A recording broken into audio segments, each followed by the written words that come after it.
Тютюнопушенето и консумацията на алкохол оказват влияние и върху мъжката плодовитост. Тютюнопушенето доказано намалява концентрацията, подвижността, виталитета и морфологията на сперматозоидите. Причините за това са няколко. Кадмия съдържа се в цигарния дим, блокира усвояването на цинк, който подпомага движението на сперматозоидите. Ниските нива на цинк също така предразполагат към възпаление на простатната жлеза и пречат на образуването на така необходимия за мъжете тестостерон. Токсичните вещества в цигарния дим намаляват нивата на витамините А, С и Е, които се борят с свободните радикали в човешкия организъм. Като е установено, че 40% от уврежданията на сперматозоиди се дължат на сблъскване с свободни радикали. Сперматозоидите също така стават по-податливи на генетични дефекти заради многото вредни вещества, съдържащи се в цигарния дим. Тютюнопушенето също така може да причини импотентност. Това се дължи на токсини като въглеродния монооксид и никотина, които увреждат кръвоносната система и намаляват притока на кръв към пениса. То също така директно уврежда клетките, които произвеждат сперматозоидите. Пушенето на цигари е свързано и с по-слаба функция на сперматозоидите при пенетрационен тест и увеличен брой на левкоцитите при ерекция. Употребата на марихуана от мъже води до намален брой сперматозоиди, които изискват много седмици за възстановяване. Употребата на други наркотични средства може да доведе до значителни проблеми с зачеването и бременността. Въпреки че умерената консумация на алкохол не засяга мъжката плодовитост, прекомерната употреба променя нивата на хормоните и намалява броя на сперматозоидите и качеството на спермата. Тук ще направя и попълнение към предишното видео за това как влияе тютюнопушенето върху женската плодовитост. Токсичните вещества, съдържащи се в цигарния дим, потискат производството на естроген и правят яйцеклетките по-податливи на генетични дефекти. Тежкият метал кадмий е яйчникова отрова, която се натрупва в паренхима на яйчника. Котеина, основен метаболен продукт на никотина, се открива 100% непроменен в фоликулярната течност на жените пушачки.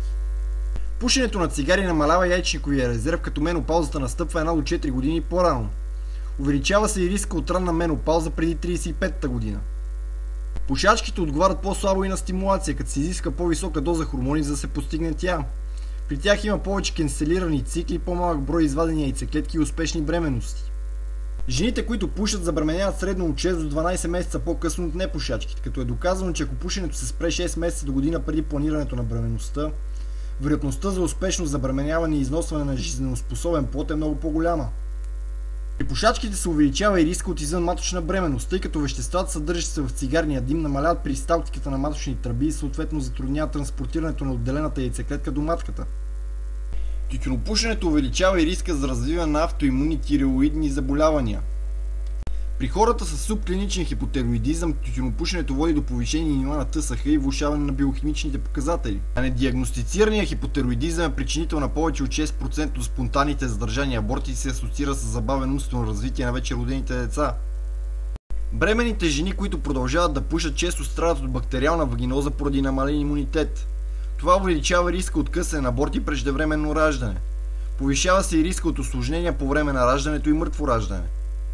Плацентата не спира преминаването на никотин и въглероден моноксид, а те пречат на бебето да получава достатъчно кислород и хранителни вещества. Поради това децата на пушачки често се раждат с по-ниско тегло и с недоразвити бели дробове. С повишен риск от ранна детска смъртност и по-висока заболеваемост от дихателни инфекции, простудни заболявания и плевмони. Увреждания на средното ухо, лигавицата на очите и астма. Голям процент от случаите с неизяснено забавяне на психическото развитие при децата на пушачки се дължат на тютюнопушене по време на бременността. Кадмия, съдържат се в цигарния дим, блокира действието на много важния за организма елемент цинк, а именно ниските нива на цинк водят до забавено психическо развитие при бебето. Пушенето по време на бременност повишава риска от развиване на диабет и затлъстяване при децата в по-късна възраст. Тютюнопушенето също така трайно уврежда метаболизма на бебето. Никотина преминава чрез майчината кърма в бебето. Пушенето води до намаляване на произвежданата кърма и до неблагоприятни реакции в бебето, като повръщане, диария, участено сърцебиене, безпокойство. Доказано е, че юноши, които са били изложени на цигарен дим по време на вътреутробното си развитие, имат по-тежко изразени артеросклеротични промени. Като тези промени предопределят в една по-късна възраст повишен риск от мозъчен инсулт и миокарден инфаркт.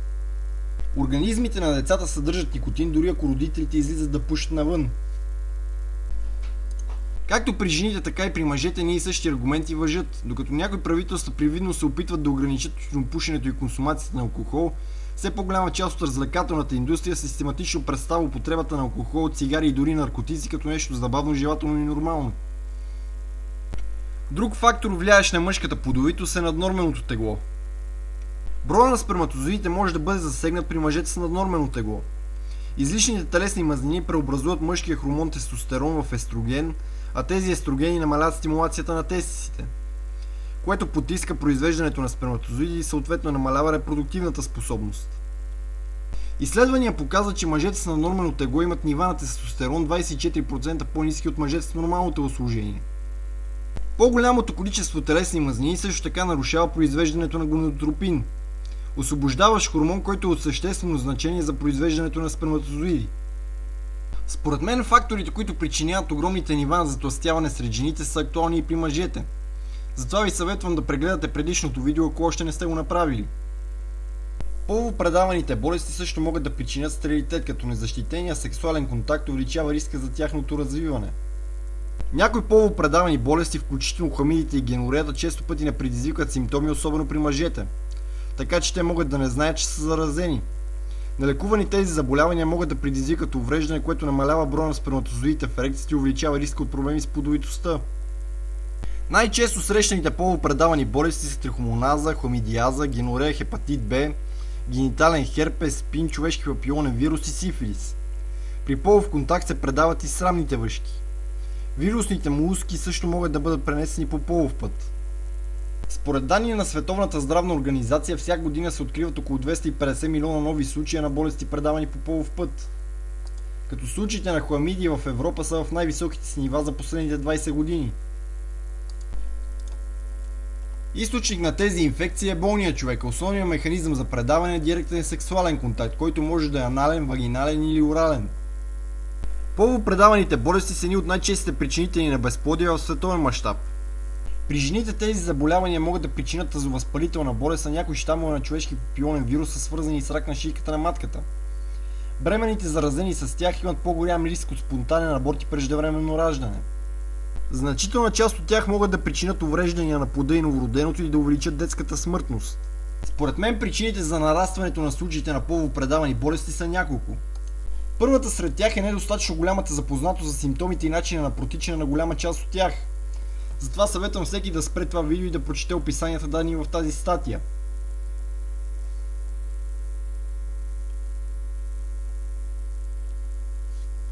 Втората е сексуализирането на децата и на обществото като цяло, както и сравнително неограничения достъп до порнографски материали, които доказано водят до сексуални отклонения, сред които пристрастеност към порнографията и секса.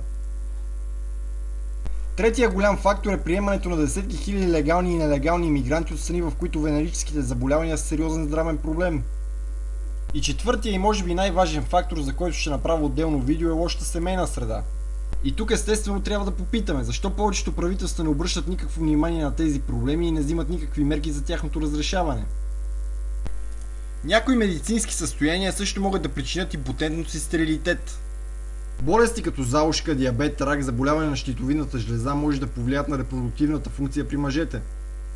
Високото кръвно налягане, както и натрупването на плака в артериите, включително тези на пениса, може да създадат еректилни проблеми. Те могат да се влошат от лекарствата, използвани за лечение на сърдечно-съдови заболявания. Неврологични разстройства като множествена склероза, инсулт или увреждане на гръбначния мозък могат да променят нервните импулси, което може да причини проблеми с ерекцията и екулацията. Хроничната бъбречна недостатъчност може да намали качеството на спермата и да доведе до еректални трудности. Някои ракови заболявания засягат мозъка и други тъкани, произвеждащи хормони, и могат да повлият на фертилитета директно. В други случаи радиацията и химиотерапията, използвани за лечение на рак, могат сериозно да намалят или да спрат произвеждането на сперма. Различни хирургични процедури могат пряко или косвено да доведат до безплодие, включително операции на простатата, таза, херния или на пикочния мехур. Възрастта тук отново е голям фактор, защото с нейното нарастване риска за заболяване се увеличава. Освен това трябва да се отбележи, че много от разгледаните по-рано фактори директно могат да причинят някои от представените заболявания. Приемането на някои лекарства също може да увреди репродуктивната система при мъжете. Приемането на някои медикаменти като стероиди, мъжки хормони, антидепресанти, химиотерапевтични медикаменти за лечение на рак, някои противогъбични лекарства или антихипертензивни средства може да намали репродуктивната способност при мъжете. Приемането на една част от изброените лекарства със сигурност е задължително, но на друга, като стероидите и антидепресантите, може да бъде избегнато в една по-здравословна и по-нормална среда. Стресът оказва влияние и на мъжката плодовитост. Психическото напрежение може да повлияе на някои хормони, играещи важна роля в произвеждането на сперматозоиди. Тежкият и продължителен емоционален стрес също може да намали плодовитостта, повлиявайки броя на сперматозоидите. Тук отново трябва да се отбележи, че двата основни причинителя на стрес в световен мащаб са лошата професионална и семейна среда. Прегряването на тестите също може да повлияе на плодовитостта. Честото използване на сауна или джакузи, както и на душ с много гореща вода, може временно да намали броя на сперматозоидите чрез прегряване на тестите. Белото и панталоните, които са тесни, опънати и притискащи, могат да намалят притока на кръв към слабините и да повлият негативно върху производството на сперматозоидите и фертилната способност. Извършването на някои дейности също оказва влияние върху мъжката плодовитост. Продължителни дейности като колоездене или конна езда, особено върху твърда седалка, седло или лош приспособен велосипед, може да намали фертилната способност при мъжете. Първопоказано е, че издържливи атлети като маратонци на дълги разстояния имат по-ниски нива на тестостерон, които биха могли да повлият на репродуктивната функция. Повишената температура на скротума, свързана с колоезденето, може да повлияе неблагоприятно на сперматогенозата. Установено е, че мъжете, за които колоезденето е основна форма на упражнение, имат по-ниска концентрация и подвижност със сперматозоидите. Предишни проучвания са установили, че някои велосипедисти изпитват урогенитални проблеми като еректална дисфункция. Тестисите лесно се повреждат по време на енергични спортни събития или активности. Тези наранявания могат да причинят възпаление, което да намали кръвоснабдяването на тестите, в резултат на което може трайно да се увредят клетките, произвеждащи сперматозоиди. Мъжете програмисти, които стоят повече от 8 часа пред компютъра, шофьорите и работещите с петролни продукти са сред най-често страдащите от безплодие. Като ионизиращата радиация от монитора е на трето място сред причинителите на стерилитет при мъжете. Тук в заключение отново трябва да отбележим, че безплодните семейства в България са между 230 и 270 хиляди, което значи, че близо половин милион българи не могат да остават поколения в резултат на този проблем. Като тук дори не се включват хората, които в резултат на финансови затруднения и психически отклонения не искат да имат деца. Тази статистика от само себе си е трагична, но в популация, в която хората в фертилна възраст са между 3 милиона и 3 милиона и половина, е направо катастрофална. И въпреки това не се взимат никакви сериозни мерки за решаването на този проблем. Друга форма на сериозно физическо увреждане са операциите за генитално усъкътяване, или още известни като операции за смяна на пола. Първото нещо, което трябва да е ясно на всеки, който не е психично болен, е, че смяна на пола не съществува. Както човек с удължения на зъбите не се превръща в вампир или човек с ампутирани ръце и крака не се превръща в змия, по същия начин е невъзможно да се превърне жената в мъж и мъжа в жена чрез добавяне или премахване на определени части от тялото. Както вече отбелязахме, мъжете и жените се различават в абсолютно всяка клетка от телата им. И след като е невъзможно да се подмени всяка една клетка в тялото на един мъж и една жена, тези операции си остават просто усъкътяване. И въпреки това не е само, че този вид операции остават легални, а вече започват да се практикуват и върху деца. Сега нека да разгледаме няколко статии, посветени на темата. В първата от тях, сменят пола на 12 годишно дете в Великобритания, може да видим, че момче на 12 години е започнало да живее като момиче и скоро ще бъде най-младият човек в света, претърпял операция за смяна на пола. Като неговите родители напълно подкрепят действията му и вече са сменили името му с женско. По-надолу в статията може да видим, че момчето е подготвено за смяна на пола, като първата стъпка е третиране с женски хормони. Като някакъв така наречен съветник Дейвид Хелуей казва за детето, че има много силен характер и че е доста необичайно за дете на такава възраст да бъде толкова убедено във възгледите си. Освен това е отбелязал, че той има много силна подкрепа от страна на родителите му. Наистина ми е чудно как децата с изкривена сексуална идентичност и желаящи да се подложат на такъв вид операции почти винаги имат голяма подкрепа от страна на родителите им. Ето една друга статия. Малко момче започна смяна на пола на 8 години, защото той и неговите родители лесбийки винаги са знали, че той иска да е момиче. По-надолу може да видим, че така наречените му родители са защитили решението си с аргумента, че е по-добре да премине през операцията, докато е още млад. Като твърдят, че първото нещо, което момчето им е казал на 3 годишна възраст, след като научава езика на знаците заради проблеми с говора, е, че той е момиче. Освен това казват, че момчето на 7 години е заплашил да се самоусъкати генитално и затова сега са започнали да му дават хормоноблокиращи наркотици, които да му попречат да премине през пубертета. В следващата статия озаглавена могат да позволят смяна на пола на деца, подготвяйки ги за операция още в училище.